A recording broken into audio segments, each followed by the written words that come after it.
میدان وردګ ولایت کې د مخابراتي او معلوماتي ټکنالوژۍ ریاست له لوري د انټرنیټي او مخابراتي خدماتو د ښه والي لپاره 15 سایټونه فعال شوي.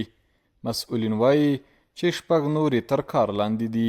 سږ کوم سایټونه چې 15 سایټونه هغه فعال شوي دي په مختلفو ساحو کې او د مختلفو شرکتونو، او د انټرنیټ په بخش کې به زموږ 18 سایټونه له 2G نه 3G ته او له 3G نه 4G ته ارتقا کړې ده.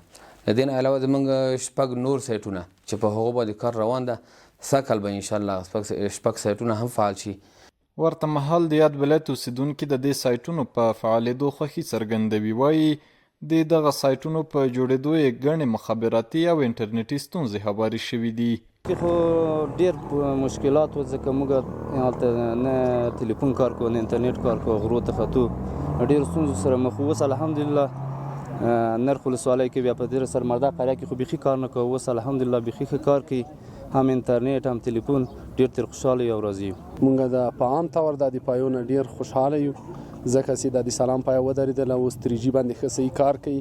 د روشن په همدې رقم، اتصالات همدې رقم، اتصالات هم بیخي صحیح کار کوي. نو مخکې به موږ جګو جای ته ختو، یو زنګ به مو ساده زنګ به مو وهه، یو داسې جای ته به تلو چې هلته به خاص جای و، بیا به یو زنګ کوه.